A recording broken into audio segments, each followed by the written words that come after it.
리스타트 요것을 좀 마무리 지으려고 하는데요. 첫째 날 저희는 아브라함 편을 좀 살펴보았고, 또 둘째 날은 베드로 편을 살펴봤고, 셋째 날은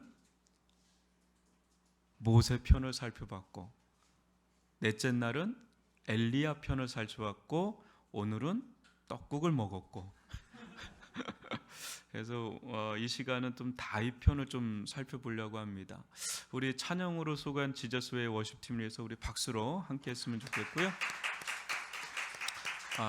오늘 좀 특별한 밤이 될 수 있기를 바랍니다. 저는 이 말씀 좀 준비하면서 실은 이 말씀 정말 저에게도 그렇고 아마 여러분들에게도 중요한 메시지가 되겠다. 이 다윗의 영성의 또 다른 측면을 우리가 좀 살펴보는 그런 시간이 될 수 있기를 바랍니다. 우리가 믿는 하나님은 그 어떤 순간이라 할지라도, 또 그 상황이 아무리 절망적이라 할지라도 다시금 시작하게 하시는 분이시고, 또 새롭게 시작하게 하시는 그런 분이신 줄 믿습니다. 지난 5일 동안 우리가 이 부분을 좀 살펴봤는데, 하나님을 만나는 사람은 어때요?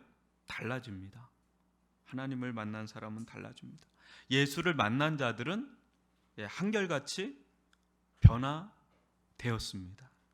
새로운 인생을 사는 자들로 변화됐고, 또 그러하게 사도 바울은 이 복음의 능력을 확신하면서 이렇게 외치죠. 로마서 1장 16절을 보시면, 내가 복음을 부끄러워하지 아니하노니 이 복음은 모든 믿는 자에게 구원을 주시는 하나님의 능력이 됨이라. 먼저는 유대인에게요, 그리고 헬라인에게로다. 이렇게 담대하게 외쳤던 건 본인도 그렇고, 또 본인이 사역의 현장에서, 삶의 현장에서 이것을 본 거죠. 이 복음은 능력이 있는 겁니다. 여러분들은 사마리아 성에 살던 한 여인의 이야기를 잘 아실 겁니다. 이 여인은 모든 이들이 낮잠을 자는 그 시에스타, 이 고대 이제 중동이나 유럽 쪽에 보면 이게 낮잠 문화가 있거든요. 그 시에스타라 그러는데, 그 시간에 사람들의 눈을 피해서 우물로 나올 수밖에 없는 한 여인을 봅니다. 알겠죠? 제가 한번 그 TV를 보니까 늑대 사육장, 큰 늑대 사육장이 있는데요. 그 늑대가 여러분 일부 일처제를 유지하는 거 아시죠? 독특한 그 세계가 있습니다. 아주 그 일부 일처제예요. 근데 여왕처럼 살던 앙컷 늑대가 있는데 새끼를 낳았어요. 근데 새끼가 상태가 좋지 않으니까 사육사들이 그걸 격리해서 키워줍니다. 근데 그때부터 실은 이 앙컷 늑대의 고난이 시작이 됩니다. 늑대 사회에서 아까 말한 것처럼 일부 일처제잖아요. 근데 새끼를 지키지 못하는 애미는 애미가 아닙니다. 잘못하면 애미 나이가 되는 거예요. 그런 상황이에요. 그때부터 그냥 동료 늑대들이요, 이 늑대만 만났다면 물어뜯는데요. 이거 살 수 없는 지경입니다. 빼짝 말라가는데, 그 늑대가 마지막으로 찾아간 데가 자기 새끼들이 있는 우리로 찾아가는 거예요. 정말 살벌하더라고요. 막 물어뜯는데요. 무서워요. 이 사마리아 여인 또한 이 동네 왕따로 창녀 취급받으면서 마지못해 살던 여인 아닙니까? 이 여인의 인생의 비상구, 또 새로운 인생이란 전혀 보이지 않던 그런 인생입니다. 인생의 올무와 같은 그 남자들을 만날 수도 만나지 않을 수도, 떠날 수도 떠나지 않을 수도 없는 그 하루하루를 그냥 마지못해 죽지 못해 살아가는 그런 인생이었단 말이죠. 그때 예수님이 찾아오셨고, 예수님과 대화하는 가운데 예수님의 실체의 눈이 떠버립니다. 한마디로 예수를 만난 겁니다. 그때 이 여인이 무엇이라 외치면서 동네에 들어가는지 한번 보시면, 우리 요한복음 4장 28절로 30절을 저와 여러분이 한 절씩 교독해 보겠습니다. 여자가 물동이를 버려두고 동네에 들어가서 사람들에게 이르되,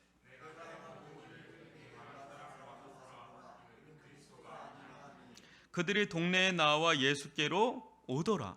여러분, 이 여인은 무슨 상담을 받은 것도 아니고 치료를 받은 것도 아무것도 없어요. 근데 단시간에 예수를 만났다는 이유 하나로 이 여인의 이 무너진 어떤 자존감, 또 상처, 그런 것들이 완전히 싹 날아가 버린, 와 보라 이는 그리스도가 아니냐, 또 물동이를 던져놓고 동네 사람들이 놀래서 나오는 거예요. 왜요? 이 여인을 알잖아요. 늘 주눅 들어 있고 무슨 죄 지은 여인처럼 막 뒷골목만 따라다니고 뭐 이랬던 여자가 갑자기 동네 와서 담대하게 물동이 던져놓고 와 보라 막 이렇게 한순간에, 그러니 가득 놀래가지고 사람들이 이 여인을 통해서 확 모여서 예수님께로 나오는 장면을 우리가 보게 되는 거죠. 여러분, 이 여인은 진짜 예수 그리스도 만난 겁니다.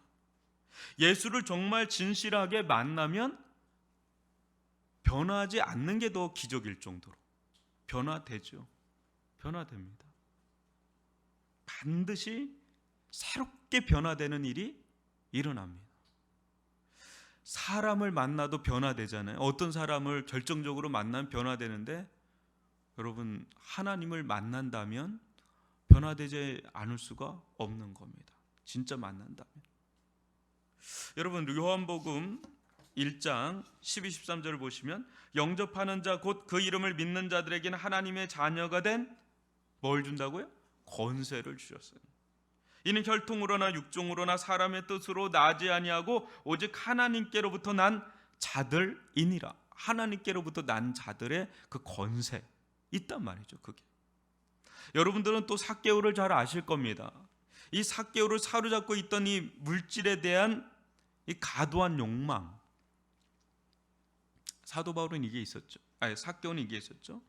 사람들에게 손가락질 당하고 당시 길거리 창녀와 동일 취급을 받아도 그 모든 것을 능가하는, 그 모든 것을 상세하고도 남을 만큼 그에겐 이 돈이 최고였던 자입니다. 돈 있고 사람 있지, 돈 없는 사람들은 사람도 아니다 할 정도로 그는 그것을 자유하면서 살았는지도 몰라요. 그러다 어느 순간부터 무너져가는 자신을 주체할 수 없는 지경에까지 이릅니다. 그때 예수란 분을 듣게 되었고 만나보고 싶었습니다. 그러다 예수님과 마주치게 됩니다. 그때 예수님의 음성이 들립니다. 누가복음 19장 5절을 보시면, 삭개오야 속히 내려오라. 내가 오늘 내 집에 유하여야 하겠다. 예수님을 인격적으로 만난 삭개오의 고백을 한번 들어보세요. 8절인데요. 같이 한번 읽어봅시다. 주여 보시옵소서, 내 소의 절반을 가난한 자들에게 주겠사오며 만일 누구의 것을 속여 빼앗은 일이 있으면 내 갑절이나 갚겠나이다. 여러분, 이 5절과 이 8절의 이 시간이 그리 긴 시간이 아니지 않습니까? 길어봤자 하루, 반나절, 한나절. 근데 어떻게 사람이 이렇게 변화될 수가 있는 겁니까? 자기 소유의 절반, 또 빼앗아 폭착한 거에 4배를, 이거는 엄청난 변화죠. 그가 계속 성경 공부를 한 것도 아니고 구며 철야에 참여한 것도 아니고 주일 예배를 계속 몇 년간 참여한 것도 아니, 결정적으로 예수님을 단 한 번 만난 그 한 번의 만남이 그로 하여금 이렇게 변화되는 것을 우리가 보게 되죠. 변화되죠. 그래서 예수를 만난 자들은 한결같이 변화되는데, 고린도후서 5장 17절을 보시면, 그런즉 누구든지 그리스도 안에 있으면 새로운 피조물이라, 이전 것은 지나갔으니 보라 새 것이 되었도다. 그렇죠. 이 예수를 만난 자들은요, 근본 뿌리부터 변하니까. 한마디로 하나님을 향하여 죽었던 그 영혼이 하나님을 향하여 사니까, 영혼이 살아나니까, 하나님을 향한 기능들이 막 활성화되고 살아나니까, 부활을 경험하니까 세상 그 무엇도 흉내낼 수 없는 일들이 우리들 안에 그 성질이, 그 특성이, 그 하나님의 생명의 특성이 막 나타나니까 변화되지 않는 게 그게 신기한 거죠. 그래서 여러분, 에베소서 2장 5절과 6절을 한번 읽어볼까요? 시작. 허물로 죽은 우리를 그리스도와 함께 살리셨고 너희는 은혜로 구원을 받은 것이라. 또 함께 일으키사 그리스도 예수 안에서 함께 하늘에 앉히시니. 또 요한일서 3장 9절도요. 하나님께로부터 난 자마다 죄를 짓지 아니하나니 이는 하나님의 씨가 그 옛 속에 거함이요 그도 범죄하지 못하는 것은 하나님께로부터 났음이라. 하나님의 씨, 그 하나님의 생명이 우리 안에 어느 순간인가 들어온 거예요. 그걸 영생이라고 그러죠. 이 생명이 우리 안에 들어왔을 때 우리의 영혼이 살아나게 되고 우리의 영혼이 이제 제 기능이 회복이 되면서 하나님을 향하여 살 그런 힘을 주고 마음을 주고 그런 또 기능들이 막 일어나는데 거기서 하나님을 예배하게 되고 하나님을 찾게 되고 하나님께 영광을 돌리고 찬양하고 기도하고 이 모든 영적인 기능들이 여러분 이 밖에만 나가도 그냥 부지기수로 만나는 자들이 다 허물과 죄로 죽은 자들 아닙니까? 우리는 그들을 보고 뭐 죽었다고 말하기가 어렵잖아요. 살아서 얼마나 건강한지, 얼마나 뭐 활동력도 많은지. 근데 하나님을 향해서 얘기하면 완전히 먹통이잖아요. 죽은 상태라는 거죠. 근데 이것이 예수님을 만나면서 하나님을 만나면서 확 그냥 살아나는데 그때 뭐 결정적인 변화를 경험하는 거죠. 근데 여러분, 우리가 아무리 변화되었다 할지라도 죄를 전혀 짓지 않는가? 그건 아니다라는 것을 우리가 삶으로 좀 느끼잖아요. 또 경험하기도 하고. 근데 어느 때는요, 예수님을 만나기 전에도 인생에 아주 결정적인 어떤 실패 같은 치명적인 실패를 경험하고 예수를 만난 경우도 있지만 심지어는 예수를 만나고 하나님을 만나고 난 뒤에 여러분 치명적인 실패와 실수를 할 수 있을까요? 없을까요? 할 수가 있지요. 우리가 아브라함을 실은 초반만 살펴봤지만 아브라함의 두 번의 큰 실패가 뭐죠? 예?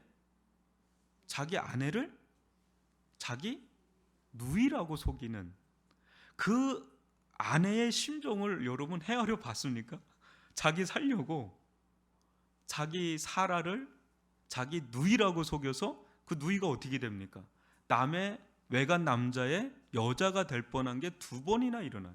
한 번은 그랬다 쳐도 두 번은 용서할 수가 없는 거예요. 여자 편에서는 아내 편에서 그게 일어나죠. 베드로요, 예수님 만나고 나서 예수님을 부인하고 심지어 저주까지 하는 장면을 보게 되고요. 모세도 우리가 살펴봤지만 모세 뒷부분은 안 살펴봤지만 뒤에 또 한 번의 혈기를 한번 부리죠. 그래서 하나님이 그냥 지팡이를 돌로 치지 않아야 돼, 바위를 치지 않아야 되는데 너무 화딱지가 나니까 그냥 바위를 치는, 그래서 하나님의 거룩함을 훼손시키는 그것 때문에 가나안 땅에 못 들어갔단 말이죠. 그러니까 그런 실수가 또 일어난단 말이죠. 여러분, 오늘 하나님을 그 누구보다 더 사랑한 자가 없을 정도로 그래서 사랑했고 또 하나님의 사랑을 독차지하다시피 한 그 한 사람, 그런 사람이 없을 정도로 하나님과 특별한 관계 아래 놓였던 한 사람인 이 다윗을 오늘 한번 살펴볼 텐데 한번 그의 고백을 한번 들어봅시다. 10절로 11절을 같이 한번 읽어봅시다. 시작. 하나님이여 내 속에 정한 마음을 창조하시고 내 안에 정직한 영을 새롭게 하소서. 나를 주 앞에서 쫓아내지 마시며 주의 성령을 내게서 거두지 마소서. 여러분들은 이 시편 51편 이게 무슨 갑자기 뚱딴지같이 이런 다윗에게서 나올 수 없는 이런 고백들이 나오나 하겠지만 이 시편 51편은 다윗에게 있어서는 정말 뼈아픈 지우고 싶은 시편의 한 부분입니다. 지금 그는 우리아의 아내 밧세바를 어떻게 보면 위력에 의한 거의 뭐 강간에 가까운 성폭행에 가까운 그런 것을 하고 또 충신이었던 그 우리아를 그 요압 장군을 통해서 청부살인한 그 죄를 지은 상태 이후에 지은 시가 바로 이 시편 51편입니다. 거의 1년 동안 이 죄를 따지거나 묻는 이가 없었어요. 우리아는 죽었고 그때 일로 이 밧세바는 임신한 상태로 자연스럽게 궁에 들어옵니다. 그걸로 일단락 되는 줄 알았던 거죠. 완전 범죄로 들어갈 뻔했는데 사단은 1년 후부터 일어났죠. 나단 선지자가 갑자기 출동을 합니다. 긴급 출동을 하고 둘 사이에 태어난 아기가 죽어버립니다. 근데 여기서 저는 이 대목을 우리가 잘 알지만 한번 무겁게 다가오는 대목이 있는데 사무엘하 11장 26절이에요. 한번 읽어볼까요? 시작. 우리아의 아내는 그 남편 우리아가 죽었음을 듣고 그의 남편을 위하여 소리내어 우니라. 그의 남편 우리아가 우리아입니다. 근데 저는 여기서 이 여인의 눈물을 한번 생각을 좀 해본 적이 있어요. 이 여인의 눈물. 과연 이 여인의 눈물의 의미는 어떤 의미일까? 남편에 대한 연민, 또 남편에 대한 죄책감, 다윗에 대한 분노, 힘없는 자의 서름 섞인 어떤 눈물? 여러분들은 이 밧세바의 눈물을 어떻게 생각하시나요? 전 굉장히 무겁게 다가오더라고요. 이 밧세바의 눈물은 과연 어떤 눈물일까? 이 복합적인 눈물의 의미를 그녀가 아닌 이상 다 알 수가 없겠죠. 다윗은 이 모든 과정을 겪으면서요, 한 사람이 생각났을 겁니다. 바로 자기보다 전에 기름 부음 받은 사울입니다. 그도 처음에는 성령의 기름 부으심으로 시작한 사람 아닙니까, 사울이? 그러나 말년으로 갈수록 그에게서 성령이 떠나고 악신이 들려서 고통하다가 처참하게 죽음을 맞이한 것을 다윗은 실은 누구보다 잘 알고 있었거든요. 나단을 통해 주시는 하나님의 준엄한 말씀을 받고 난 뒤에 다윗의 영혼은 갈갈이 찢겨지는 듯한 고통을 겪습니다. 혹시 자기도 이 사울처럼 비참하게 버림받는 것은 아닌가 싶을 정도로 영적 고통은 이루 말할 수가 없었던 것이죠. 그래서 다시 한번 11절을 보시면 나를 주 앞에서 쫓아내지 마시며 주의 성령을 내게서 거두지 마소서, 이런 고백을 하는 겁니다. 성령이 떠날 것 같은 그런 고통을 겪는 거죠. 동시에 간절한 구원의 소망을 피력하는데 10절에 보시면 하나님이여 내 속에 정한 마음을 창조하시고 내 안에 정직한 영을 새롭게 하소서.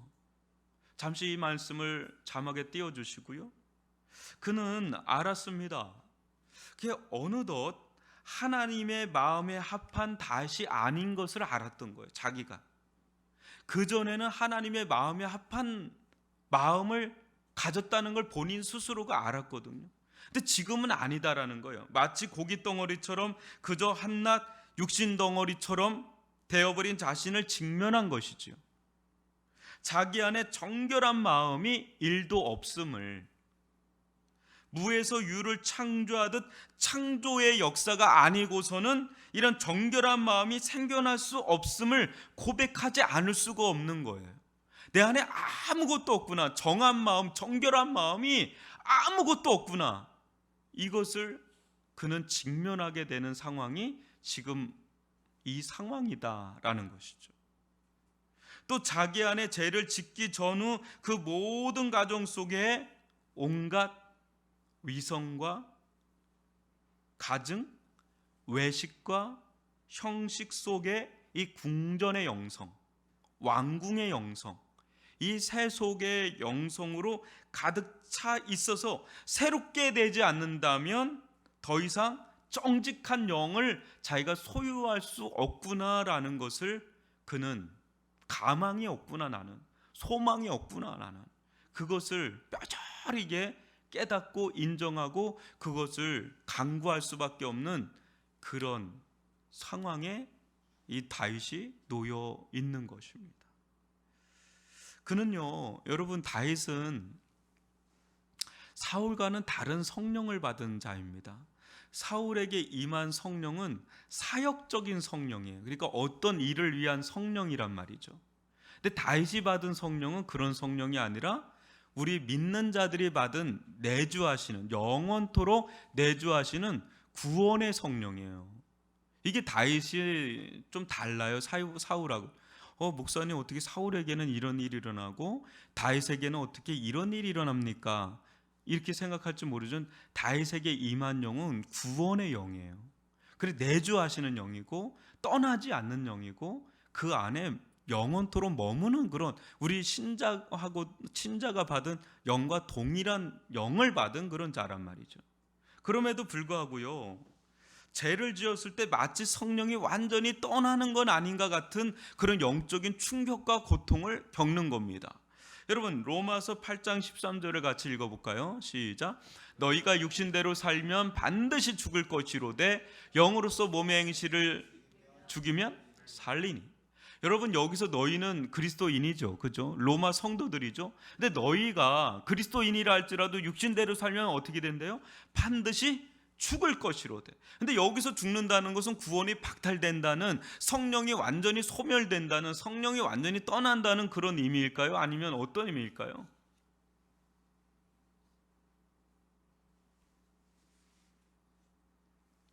그런 의미가 아니죠. 보다 더 좀 깊은 의미가 있는데, 천국을 경험한 자들 아닙니까? 신자는 예수를 통해서 우리는 천국을 맛본 자고, 또 하나님의 은혜를, 또 하나님의 그 사랑을 받아본 자잖아요. 우리가 그걸 맛봤잖아요, 그죠? 그것이 우리로 하여금 이 자리에 있게 하는 거 아닙니까? 그리고 하나님을 찬양하고 하나님을 찾고 하나님을 위해 살고픈 마음을 우리 속에서 막 주장하고 있는 게 바로 우리들이잖아요. 그런데 이러한 것들이 여러분 사라질 때 어때요?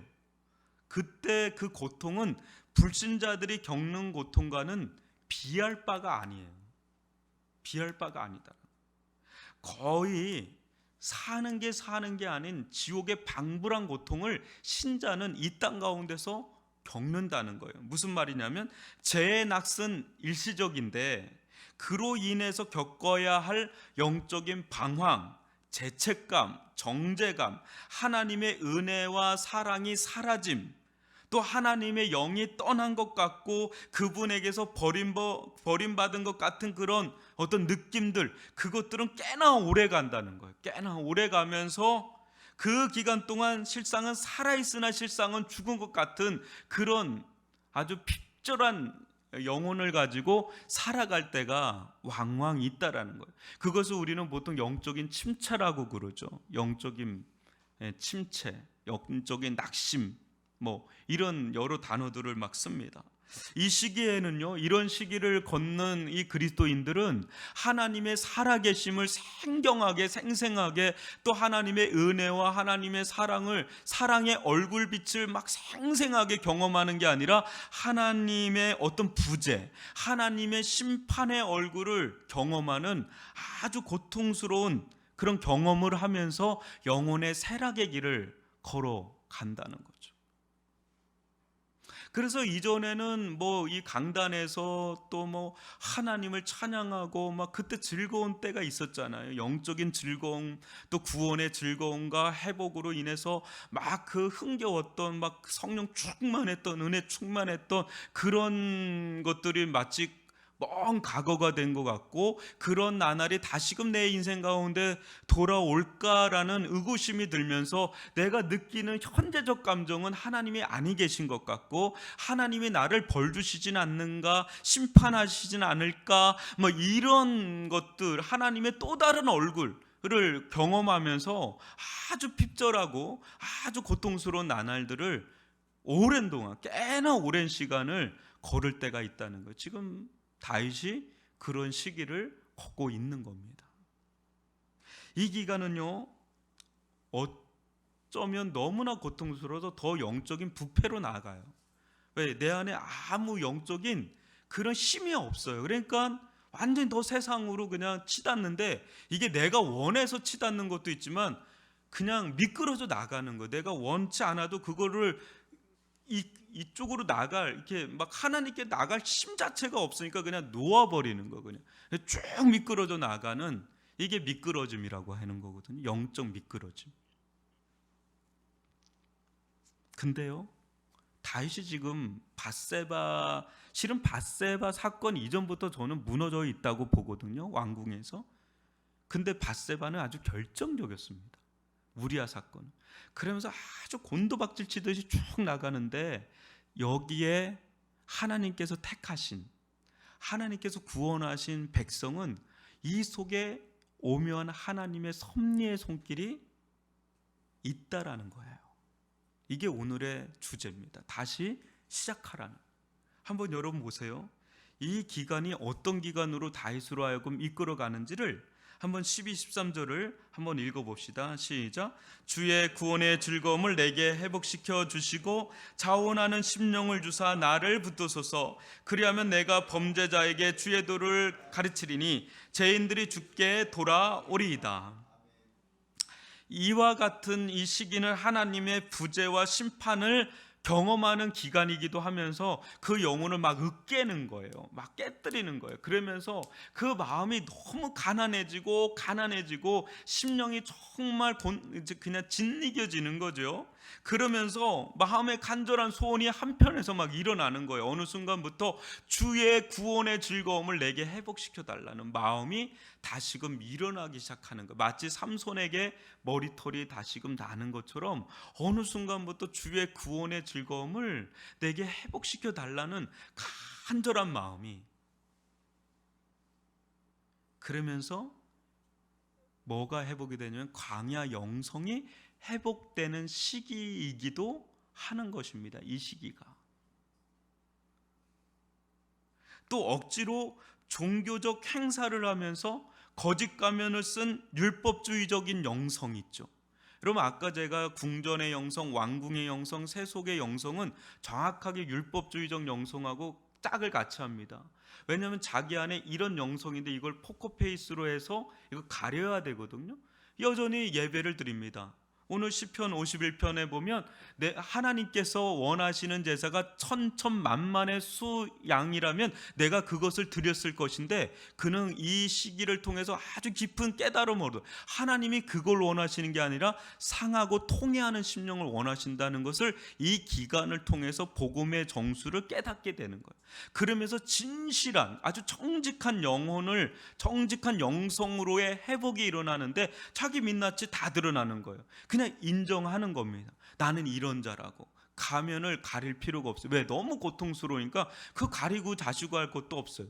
복음적인 영성으로 다시금 회개하는, 너무나 자연스럽고 인위적이지 않고 가릴 것도 없고 그냥 내 모습 그대로, 나 이런 자다, 나 이런 자다, 나는 그냥 잿덩어리다, 난 대단한 줄 알았다, 하나님 마음에 합한 자고 성령의 기름 부음 받은 자인지 알았는데 나는 알고 보니까 원뿌리 자체, 51편에 보면 처음으로 내가 모태에 있을 때부터 죄를 지었다라는 원죄 의식을 깨달아요.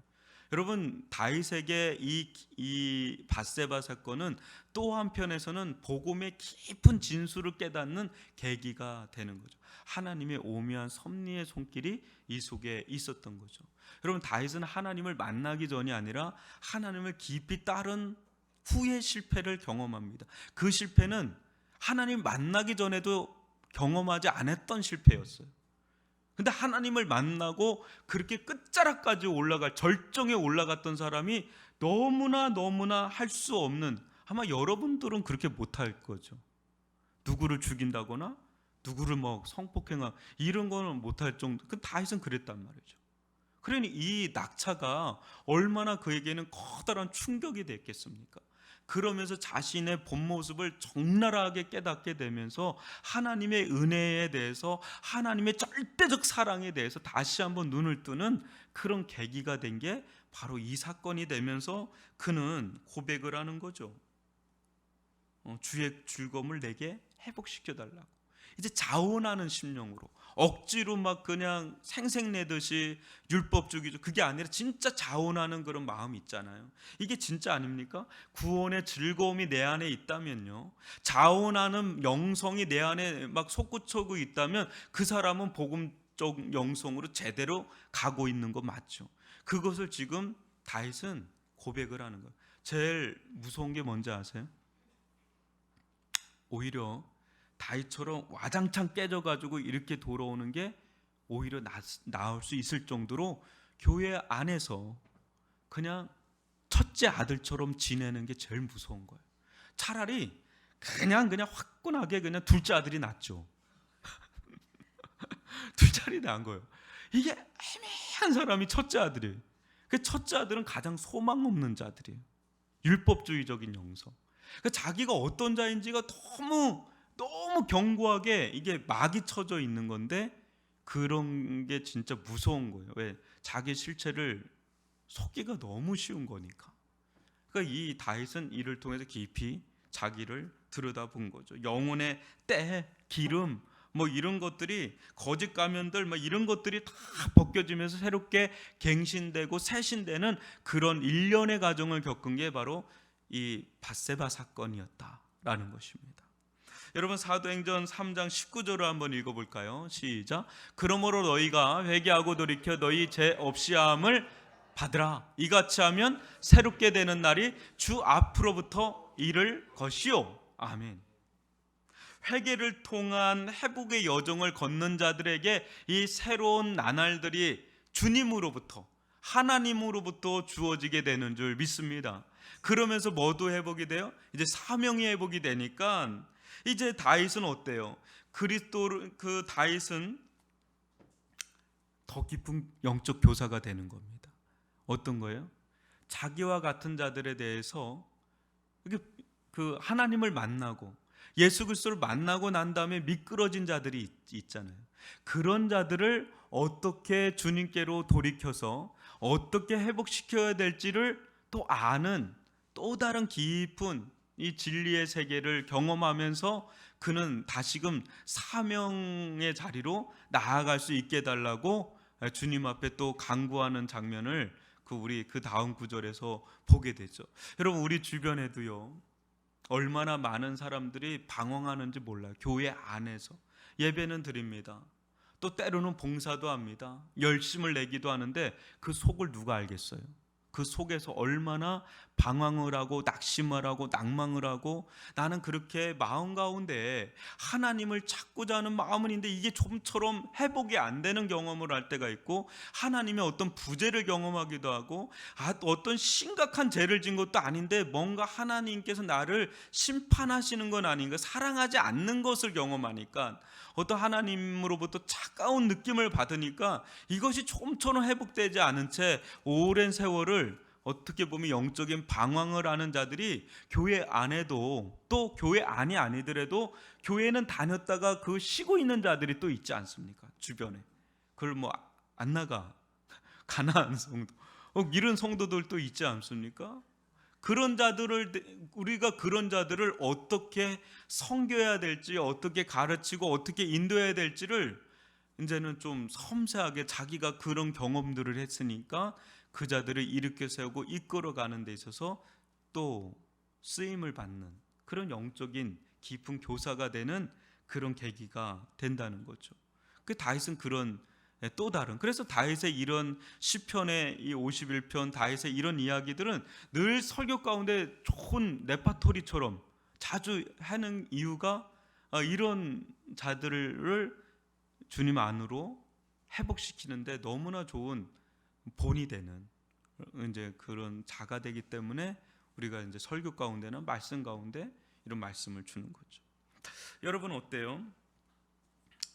우리가 다시 시작할 수 있겠나? 다시 시작할 수 있겠나? 하나님 앞에서 다시금 시작할 수 있을까? 선뜻 용기가 나지 않고 엄두가 나지 않을 때가 있어요. 제가 용기가 없습니다.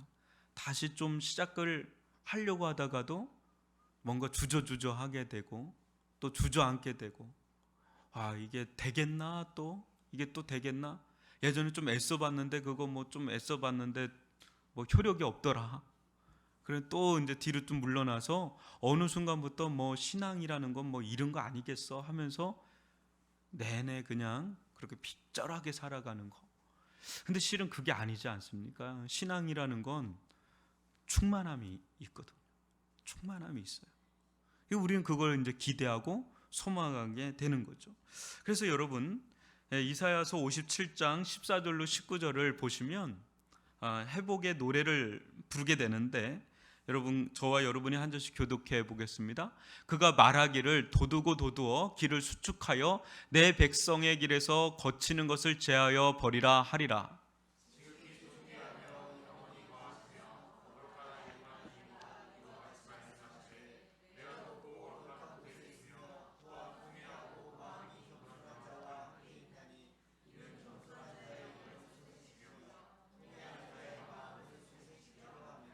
내가 영원히 다투지 아니하며 내가 끊임없이 노하지 아니할 것은 내가 지은 그의 영과 혼이 내 앞에서 피곤할까 함이라.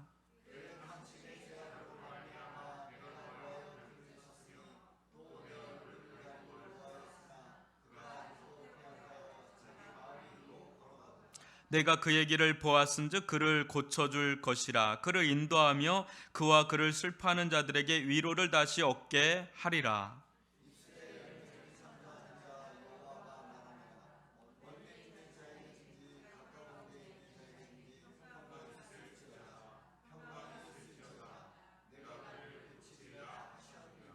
아멘.